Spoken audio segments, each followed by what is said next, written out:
Union Finance Minister Nirmala Sitharaman on Friday disclosed how India's fintech sector is heralding a new, rich India that can raise billions of dollars in an ever-expanding digital economy. Hi and welcome to TFI English, the national socio-political analysis arm of the TFI Media Group. I'm the group founder Atul Mishra, and if you haven't subscribed to TFI English yet, please hit the subscribe button and also click on the bell icon to receive all the recent updates. Coming back to the story, I will talk about the key takeaways from Finance Minister Nirmala Sitharaman's address at the virtual Fintech Summit organized by IIT Bombay Alumni Association. Let's begin. Leveraging the internet sector and developing a robust digital economy has been at the core of Prime Minister Modi's agenda. But how big is India's fintech industry?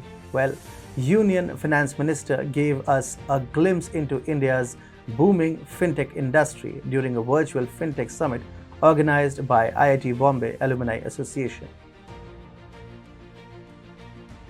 The Union Finance Minister pointed out that India's digital economy was pegged at $85 to $90 billion in the calendar year 2020. However, it is expected to touch $800 billion by 2030. It is being encouraged by rising income levels, growing internet penetration, and the country's young demographics. Sitharaman said, "Digital revolution is enabling faster participation in every sector, particularly on the financial side." She also highlighted a McKinsey report that showed how a 10% increase in internet penetration would result in an increase of 3.9% in GDP per capita.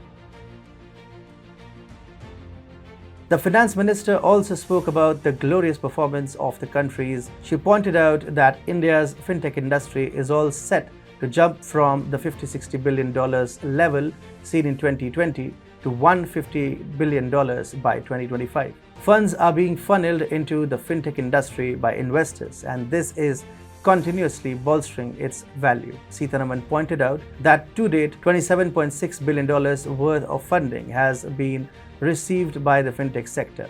She said that this kind of funding has helped in better valuation of the industry. The Union Finance Minister said 1 out of every 4 startup unicorns are from the fintech segment. Availability of funding has also helped fintech startups to really grow. About 3% of all recognized startups in the country are engaged in fintech, and there are a total of 6,300 fintech startups. 20 of them have managed to get unicorn status. She said that out of the 6,300 fintech startups, 28% are into investment technology, 27% into payments, 16% into lending, and 9% into banking infrastructure.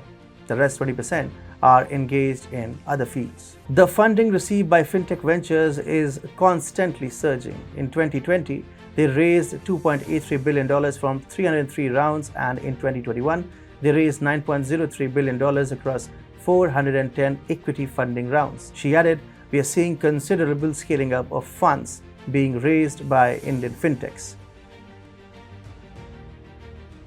The Union Finance Minister explained how greater adoption of the fintech industry in India is boosting the industry. She said it is this adoption that makes us feel India is reaching a crescendo in terms of fintech revolution, which is across the board in the country. While global adoption is at 64%, India's adoption is 87%. You can see the adoption rate at this scale has been triggered by the pandemic itself.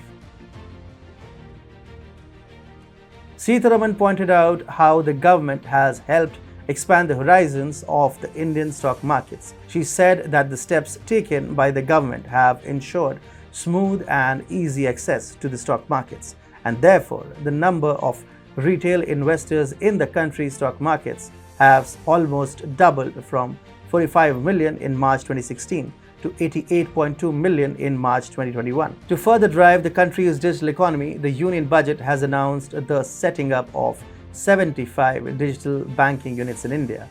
This will help in stimulating digital transactions and expanding the scope of India's fintech industry. The Reserve Bank of India is also looking to set up the central bank digital currency and is presently studying the associated risks. The finance minister concluded that the government is doing everything possible to encourage the emergence of India as an attractive fintech destination. She said, "It is the bright minds from IITs who have given flesh and blood to this whole framework that government is putting in place. India is thus looking at a bright future in the fintech sector that can single-handedly revolutionize the Indian economy and power its growth story."